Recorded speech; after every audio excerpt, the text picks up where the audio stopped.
The second half of the season, if Jordan Love can stay healthy, will reveal to us the Green Bay Packers' offensive identity. Plus our pal Lily Zhao on today's show.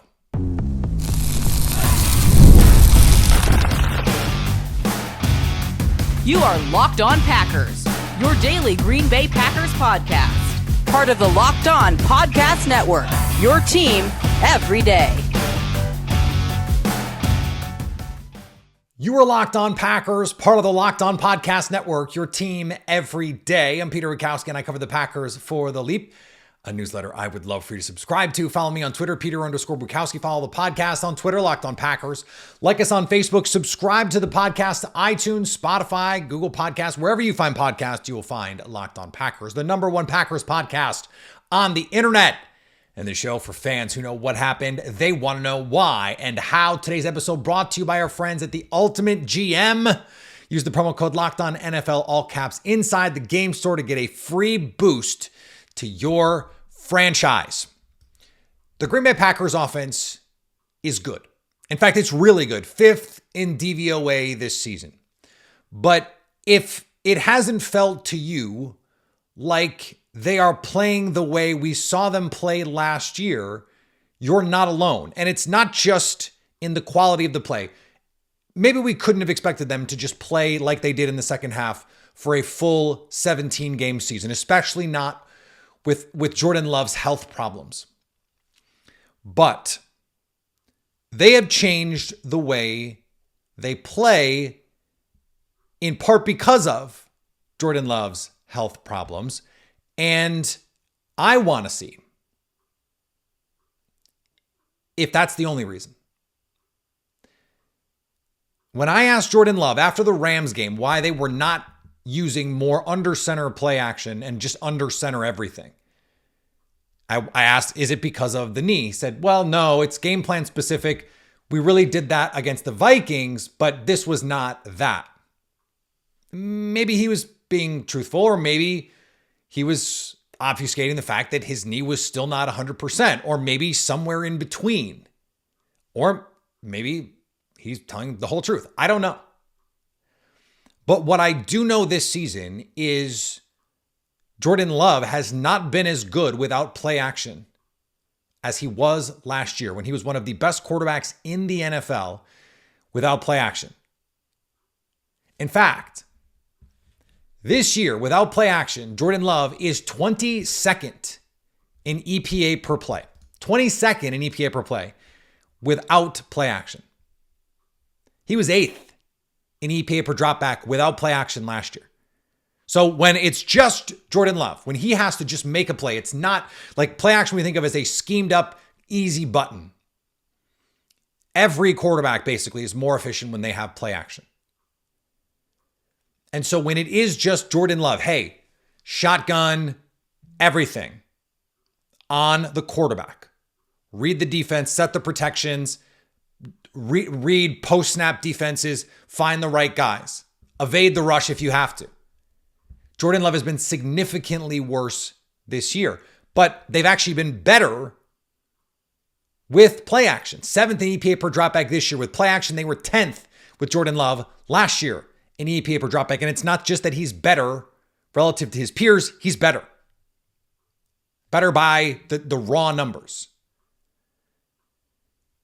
But they're doing it less. They're using play action less. Their play action percentage is down 5 percentage points from over 26% of dropbacks to just in that 21% range. Now, in a game, that's not very many. It's like 2. But over the course of the season, if you're significantly more productive doing one thing versus the other, that stuff adds up. And if you're significantly less productive than you were last year in the dropback game, you'd think you'd want to do that less, right? Matt LaFleur's smart enough to know that, but that's not what's happening.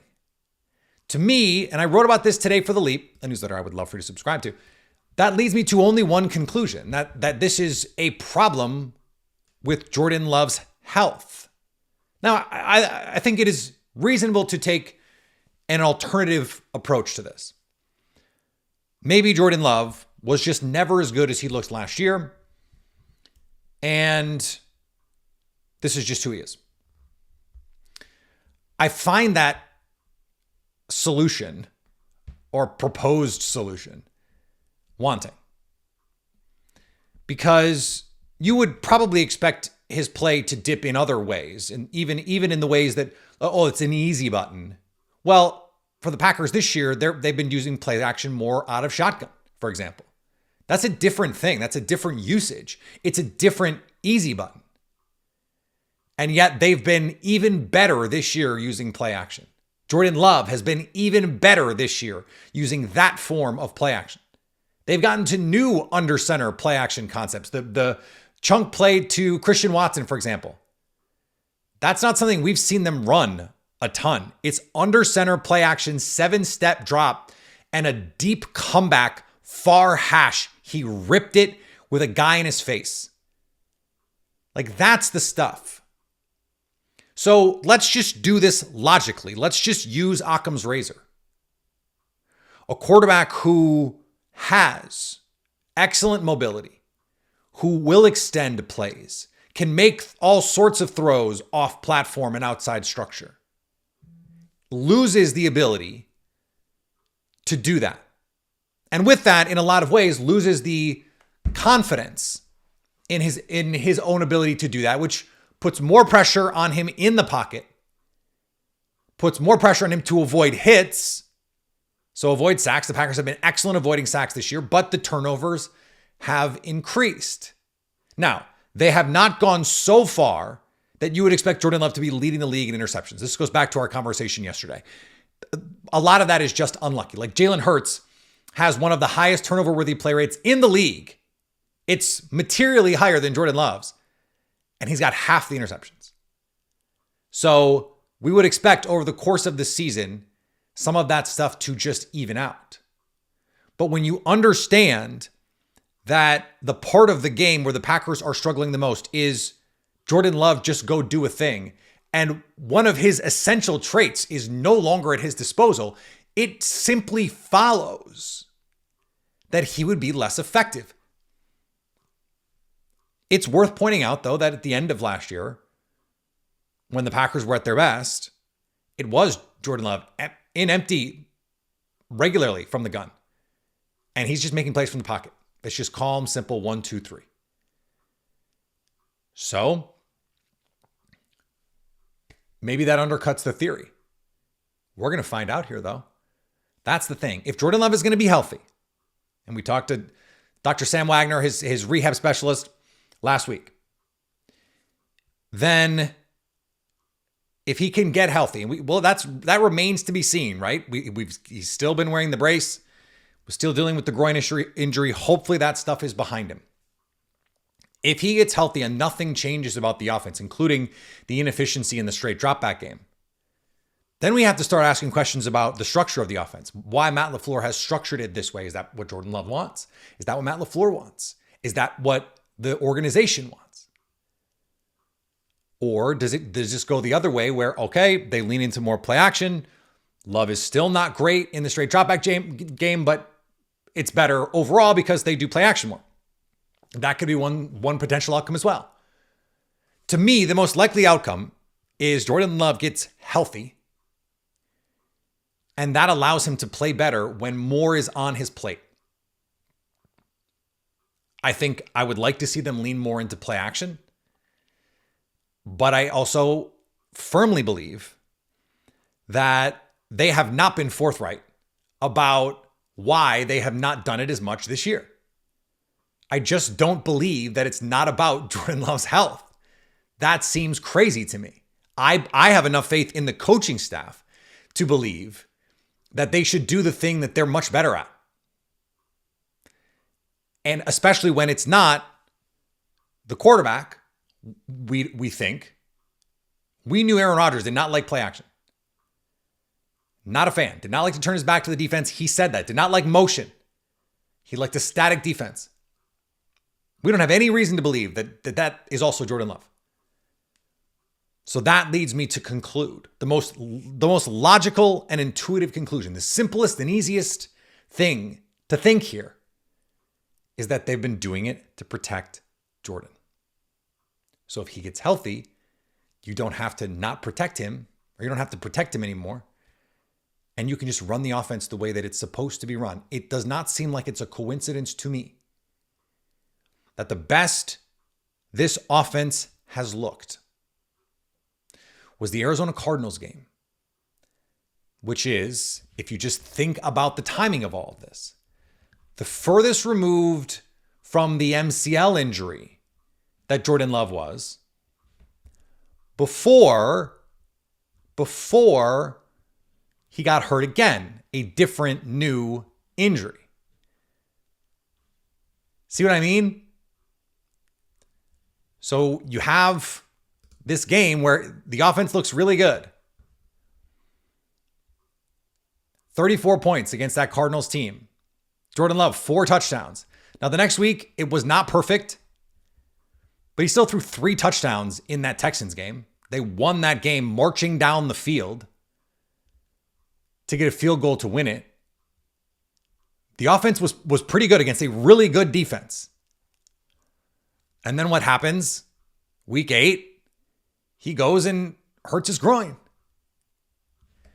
It does not seem coincidental to me that that's how this played out. But the second half is going to tell the tale. We'll see if they learn this lesson. We're going to talk to our pal Lily Zhao coming up in just a second about some things that she hopes the Packers learn. We're going to go back and forth with some things that we both hope the Packers learned while they did their self-scout on the bye. That's next on Locked On Packers. Hey Packers fans, remember our great partner Ultimate Pro Football GM? Well, they're back and they've added an amazing new game mode I got to tell you about. The game that has you step into the shoes of a football franchise GM and lead it to glory now has a new head coach career mode. So on top of getting to build your dynasty by drafting players, signing free agents, and hiring coaching staffs, now you get to call offensive plays during games as well. Plus, you'll dig the new tools you can work with, such as individual training camps, upgraded negotiation systems. So this is a fun, realistic game that just got better. Ultimate Pro Football GM is completely free, no ads, and 100% playable offline. Play as you go. I was just on an airplane. Would be great to play on an airplane as you want, when you want. Subway, a car in the country with no service. Don't do it while you're driving. And here's a special offer for Locked On fans. Use the promo code LOCKEDONNFL, all caps, inside the game store to get a free boost on your franchise. Make sure to get it, as this perk is going to start your play and give you an advantage you'll want in creating a dynasty. So download the game and then go to ultimate-gm.com, ultimate-gm.com, or look it up in the App Store, Ultimate Pro Football GM. Start your dynasty today. Today's episode also brought to you by our friends at FanDuel, America's #1 sportsbook, because right now new customers can bet $5 and get $150 in bonus bets if you win. You can bet on the Packers, who are favorites in Chicago by 6.5. It has been a dumpster fire in Chicago the last couple weeks. Guys quitting on the field. DJ Moore taking himself out of plays. Matt Eberflus can't get the dang conference call with reporters to work. Wouldn't commit to Shane Waldron as the offensive play caller. I understand why the odds makers do not have a lot of faith in the Chicago Bears. FanDuel Sportsbook gives you, they have their faith in you to get everything you need to live bet on the NFL all in one place, all in the app. So when you get a hunch in the middle of the game, you can check out the latest stats, view live play-by-play, and so much more on the same page where you place your bets. Just visit FanDuel.com to join today. You'll get started with $150 in bonus bets if you win that first $5 bet. That's FanDuel.com. Never waste a hunch and make every moment more with FanDuel, an official sports betting partner of the NFL. The Green Bay Packers didn't play this weekend. They did get to watch as the Lions and Vikings snatched victory out of the jaws of defeat, unfortunately for them. But we are always happy to have our pal Lily Zhao from Fox 6 in Milwaukee. Lily, how you doing? Peter, I am doing well. It's an interesting week where you can kind of just sit back on the couch and relax, right? And just watch these other teams fight it out, try to get some wins and stay competitive. So I enjoyed the not having to kind of worry about anything this weekend. So it was great. So I enjoyed my weekend. It was a fun one. And then now it's back to business the rest of the way. So I'm doing well. How you doing? I'm good. I had a little vacation with the wife. So we do not get those often with 2 young kids. So we enjoyed that very much. I missed an incredible Thursday night game because I was traveling. I didn't even get to see it. So, and guess what? Didn't care because I'm off. Exactly. So I'm going to throw a game at you that I've not prepped you for. Yeah. My favorite kind of game, but I trust you. I trust you to be on it. So bye week is self-scout week. And so the idea is to like learn some lessons about the team, where they need to get to, what they're good at, what they're not good at. So it's not just the bad stuff, it's the good stuff too, right? Being able to lean into what you're good at, just as important as trying to fix the things that you're bad at. We're going to go back and forth and offer some things we hope the Packers learned about their football team during the bye week. Do you want me to go first or do you want to go first? I'll have you go first since it's your game. Okay. Sounds good.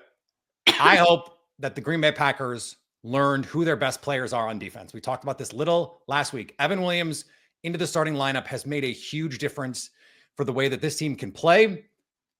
And that means Javon Bullard in the slot, which means Keyshawn Nixon on the edge. And that, I think, deals with a lot of the cornerback problems that this team has. That also means Edgerrin Cooper. He's got to be on the field, and he's got to be on the field a lot. I don't know what else they need to see, and I'm hoping that over the bye week, they went back and looked at the tape and thought, okay, whatever issues we have with his preparation, he's the best guy. He's got to be out there. Before we get to your thing, what do you think of that thing? That's a good thing because, like you mentioned, it's a self-scout week. So when you kind of sit back and look at this defense, Jeff Hafley certainly tried different, iterations of guys in different spots in the secondary to see what has worked. And that's exactly what you do with a new system on a new team the first half of the year. So like you said, what works, what doesn't? It's clearly evident that when Evan Williams was not back there, it was a struggle for the secondary. So you know where to plug him in, you know where he succeeds, and the rest of the guys fall in place behind him. So hopefully that is something that they have seen and said, okay, this clearly works for us. It works to our advantage. Let's go with this the rest of the way until it doesn't, but let's hope that's not the case. But I think that's a good self-scout this week for the defense. We'll see. Edgerrin Cooper won Defensive Player of the Week and then could not even get on the field for like the first 4 or 5 snaps against the Lions. So I don't know. I think Jeff Hafley is a good coach, but it is strange that this is where we are, 10 weeks into the year going, can they just play their best players? Okay, give me something you think or you hope the Packers learned on their self-scout week. I'm going to say just nix the penalties. I don't know what's going on. I don't know. Again, Matt LaFleur talked about a lack of focus, the fundamentals for certain penalties that are called, or just the selfish penalties and unsportsmanlike conduct penalties. Mm-hmm. Hopefully this has been a week of reflection of, okay, you can kind of get, in the heat of things, you get an unsportsmanlike conduct penalty. Okay, that's something. But these pre-snap penalties, the mind-boggling amount of holding calls we've seen. Can we fix that? Can we go into the bye week looking in the mirror saying, how do we fix that? How can we just all be focused at the same time? Let's not false start. Let's not do any sort of silly pre-snap penalty. Let's utilize our fundamentals better. Let's not hold as much. Let's just not get called. Let's not get flagged. And that's what I want to see moving forward because, again, it's the easiest thing to say, but if you don't have a penalty, this offense just looks good. It's a well-oiled machine, and you don't push yourself back. So hopefully this is a week of self-scout of saying, how do we cut that area down? Because that has really hurt them the first half of the season. Yeah, they're fifth in offensive DVOA, and yet they are one of the most penalized offenses in the league. Like that is nearly impossible, but it speaks to your point. If you just cut out those penalties, how good could this offense be? And I do think, Lily, it could help them, given that they just played the Lions, a team that does not beat themselves. And you go, hey, look, it'd be easy for Matt LaFleur, put on the tape. Hey, look, this is the team has 1 drop all year. You had 4 just on 3rd down against the Lions.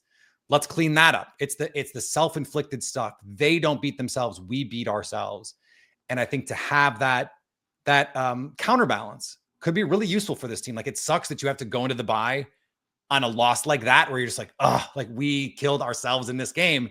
But it might be the perfect opportunity to say, you see what we're chasing? It's this. And we know we're as talented as them. So can we just do the thing? Like we're professionals. Let's lock in. Exactly. And you saw that, I think, last night in the Lions win, right? I mean, they came back in a fury against the Texans. And this is a Lions team that doesn't give up. So I'm sure Packers players have seen that game knowing that, listen, they were down. They could have lost to Houston, but they came back. They fought back. They didn't hurt themselves outside of the 5 interceptions. And they found a way to win. And that's what I want this Packers team to kind of is that, okay, you'll still be down in games. You're not going to be leading every single game the rest of the way, but fight until the very end. And this is a good way to say, the Lions outside of the picks didn't beat themselves. They found a way to win in the end. And that's what I want to see from this Packers team moving forward as well. Do you think there's a difference between the way that they've looked the last 2 years in those moments versus the end of the Rodgers era? Because there was that, when the Packers get punched in the mouth, they turtle. Do you think that is still this team? I hope not. And, I think we can all go back to that Saints game last year, right? When they came back and no one thought they would, or they just find ways to win against the Texans and the Jags. And, Jordan is hurt and they find ways with Malik to win. So I don't, and even that Vikings game where they were down big and almost came back to win. I don't think, again, this is a young team where I don't think they're just going to lay down if they're down by, 17 plus points. They're just going to say, oh, it's over. And I like the fact that this team has fight in them because they are a young squad. But to that point, it's, can you play a full 60 minutes? Can that be on the docket here for this Packers team? Because, again, we've seen the rankings in the NFC. I mean, you need to win at least 10 games, I think, to even think about making the playoffs. So you got to do something different and better in the second half to make that happen. So that dovetails into something else I wanted to bring up. And if you have one, please speak up. But the one thing that I want to see is I hope that this Packers team learned they have to bring it every single week, because you look at the Broncos Chiefs game, I understand the Chiefs won that game, but they were so lucky to win that game. I know the Lions won. They beat the Texans. You have to bring it every single week. And that means against a Bears team that looks like it's in total disarray, if you don't show up, they are more than capable of beating you. And I just we saw them last year, even when they were playing well, they get the Lions win, the Chiefs win, and then they just throw a stink bomb on MetLife Stadium against the Giants. And it's just sort of how do you square these two teams? I hope that they learned that for this second half push, they have to bring it every single week. I totally agree. And I think that's what differentiates a team that can potentially win a Super Bowl with a team that's just good enough to make a deep run of the playoffs, right? Yeah. There's a differentiation between a team that can win that Super Bowl versus just being in the playoff hunt. And that's what I think they need to kind of figure out, because, again, you don't want to play down to your opponents. And of course, they're going to play up to tougher opponents, but even against the Lions, you hope they would have played better, but they didn't. And they played down to their opponents as well. And so what I want to see from this team is, regardless of what Chicago does this week, if they make coaching changes, I mean, regardless, these players are going to be hyped because it's Packers-Bears week, right? They're going to want to beat Green Bay to prove that it's been a bad season, but we can still beat you guys. So what I want to see from this Packers team is, let's go out and let's beat them. Let's just dominate Chicago and go from there and prove that we can beat that upper echelon of team in the NFC to compete for a Super Bowl. And I think they need to bring it every week, like you said, because, again, this team does have a tendency to play down to their opponents. And we've seen that in games like the Jags. Yeah, I like that mindset of let's go beat the crap out of this Bears team. Let's show a little animosity toward this Bears team for talking all that talk for the last 2-3 years, and this is where they are. All right, last one, Lily. Do you have something that you hope the Packers learned during their self-scout?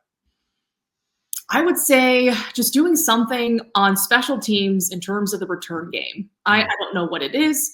Can we just not have one where there's a special teams penalty? I don't know if there's just a way. Is the answer, apparently. Right. And can they block it better? Because we haven't seen any sort of explosive run, and the ones that we've seen have been taken back because of penalty. So I want to see there's a way that the special teams unit can kind of hold their own in that regard, in terms of the coverage, in terms of the returns. What can they do to make a difference for this team? And maybe this was a good self-scout week for the special teams unit and Rich Bisaccia. Yeah, give me a wrinkle. I think is part of what I'm asking for. It was what was the game where they had a chance to return, and then maybe if they got a good return, they could. I'm blanking on the game now, but say again. I was I'm blanking on that game too. It might have been the Vikings game, but I'm trying to remember what it was, and it was just Keyshawn, and I was I wanted a reverse. I wanted something that was supposed to be in these rules. If you go back and watch the XFL, it introduced all these interesting variations on the return because it could. And so I'd like to see that. Don't just play so traditionally. I think would be a good place to move forward here. Okay. All right. We shift our gears to look at the Chicago Bears. That's coming up next with Lily Zhao on Locked On Packers. You want to go to Packers Bears, Soldier Field, that toilet bowl on the water? Well, GameTime has a new feature called GameTime Picks that makes getting tickets to see your favorite teams play even easier. GameTime Picks filters out the fluff to show you only incredible deals on great seats, so you don't have to waste time searching through thousands of tickets. Curation makes it easier to save more on sports, concerts, comedy, theater. Get a panoramic view from your seat in the app before you buy. Plus, your purchase is covered with the most flexible customer service policy in the ticketing industry. Take the guesswork out of buying tickets with GameTime Picks. Download the GameTime app, create an account, and use code LOCKEDONNFL for $20 off that first ticket purchase. Terms do apply. Again, create an account and redeem code LOCKEDONNFL for $20 off. Download GameTime today. What time is it? Game time. Thanks for making Locked On Packers your first listen. Now for your second listen, go check out Locked On NFL, now with 2 shows every day. First, the madman Tyler Rowland kicks off your morning with a double shot of NFL espresso. Then stop by the barbershop with Tony Wiggins for some real NFL talk. Find Locked On NFL on YouTube or wherever you get podcasts. Okay. We played the game. It was a fun game. I'm glad we did it. Thanks for playing with me. Totally unprompted and unprepared. But it was fun anyway. So let's look forward then to Packers Bears. This is a Bears team that is coming off a just debacle against the New England Patriots. The offense can do nothing. Caleb Williams is in all sorts of dubious company in terms of taking sacks. Matt Eberflus on the conference call yesterday, they got disconnected like 3 times. He had to say that we're not benching Caleb Williams, but would not commit to Shane Waldron as the offensive play caller. Maybe by the time this comes out, we'll have some new reporting there. This is a Bears team in disarray. From the outside looking in, why can't the Bears get this right? That's a great question. I think a lot of people were wondering, knowing that Chicago was going to draft Caleb Williams, why not just start with a new coaching regime? And maybe you wouldn't be putting yourself behind the 8 ball to start the season, because a lot of the narratives out there were this is going to be a 1-year stint for Matt Eberflus, and then they'll move on and find a different coaching staff. And maybe they should have pulled the trigger a little earlier. I don't know. But they just can't figure it out. I mean, the offensive line has been awful this season. Granted, they've been injured. That doesn't help. But, I mean, Caleb Williams is under duress, it seems, every single game. And it helps so that their defense has been good. But, again, injuries take a toll on every single team. But I don't know what they just can't figure it out on offense. And the play calling has been really interesting in that regard. And I know coming in when they hired Shane Waldron, you were thinking this was going to be a high-flying offense, but they just haven't figured it out yet. And again, the play calling, the coaching decisions, it's been questionable, I'd say. Why do you think, this is an unfair question, but I'm going to ask it anyway. Why do you think there has been a push in the media? I'm already leading the witness here. They gave every excuse to Justin Fields. Every excuse. It was everyone else's fault. It was the offensive coordinator. It was the Bears just being the Bears. It was the offensive line. It was the weapons. Now, Caleb Williams was supposed to be the guy. All this stuff was better. They hired a new offensive coordinator. They draft Roma Dunze. They bring in Keenan Allen. They've bolstered the offensive line. And Caleb Williams looks like he might be the 4th best quarterback in this draft class. Why? And they're still making excuses for him. Why is this happening? What else can they do? I mean, you kind of put yourself in this position. How do you get out of it, right? Yeah. And that's maybe what they've kind of fallen into. It's what else can we do? It is perplexing, right? Because this offseason, it was, you get Caleb Williams, all these offensive weapons. It's going to be a dynamic offense. Yes, it's going to take him time to get, acclimated to playing in the NFL, but he's still a talented QB, as we've seen. But I think the collapse of the offensive line, first of all, I mean, you're running for your life every single play. That doesn't help. So, but there's been a clear regression the last couple of weeks or a month. And it's kind of hard to figure out what the issues are. I mean, it's a collective issue, it seems, but you're right. I think when you're playing quarterback, it's obviously everyone's looking at you as to you're the problem or what's wrong with you, when it seems like it's a lot bigger than that. And it doesn't help when you do have a rookie quarterback that needs all the help he can get. This is still, for Bears fans, going to be at least one of their Super Bowls this season. From a Packers perspective, do you think this is even the top rival in the NFC North for the Packers right now? Not as of late. I mean, again, we've seen the Packers dominate the Bears in the last couple of years, right? And, the whole 20. Yeah. touche. And the whole Aaron Rodgers, I'm the mayor of Chicago, like all of that feeds into the lure of it. And the Bears haven't gone into this narrative by beating the Packers and saying, no, that's wrong. But again, I just feel like this rivalry, though, just brings out not kind of the best in the Bears. And it does make for a fun game to watch. But I will say, looking at these other rivalries, Packers, Lions, Packers, Vikings, there's a lot more juice to it because they've been more competitive in recent years. But yeah, you're right. I mean, if the Bears don't bring it, I mean, the Packers should be able to win convincingly on Sunday if they play to the best of their ability and don't shoot themselves in the foot. Which they haven't done really all season, with the exception of the Cardinals game. Though that Cardinals game does look a lot better. The Cardinals have not lost since that game. Kyler Murray playing at an extremely high level, and Jeff Hafley on that defense put the clamps on that group in that game. That brings us, I think, to a good place to lock in here, because Jordan Love really has not been healthy since like the third quarter of the week 1 game in Brazil. We may finally get to see him healthy, playing under center once again. And it doesn't seem like it's a coincidence to me that the best this offense seemed to be, at least when he was healthy-ish against the Cardinals. They could get to some of that under center play action. They could run the ball and find their identity there, really. How much do you think Love's health changes this Packers team? I think it's huge. It also helps with his mobility, his ability to create on unscripted plays. And we've seen him do that so well, right? He rolls out of the pocket when he's in duress and is just able to throw across his body and find somebody down the field. And it's been fun to watch him do that. But you're right, when he's more under center, it's just easier for this offense to flow, do a lot more play action. Let's just get this offense rolling. And the best version of them is when Jordan is mobile and when he's able to create the way he wants to create. And I think, again, with 2 lower body injuries, he's been, kind of clamped down in that regard and not being able to do much. And of course, trying to do too much at times, right? Trying to get the ball away instead of just taking the sack. So hopefully that's kind of a self-scout for him this week in the bye week as well. But I do believe Jordan Love, when he's mobile, is when he's at his best. And that is when this offense really is just gelling.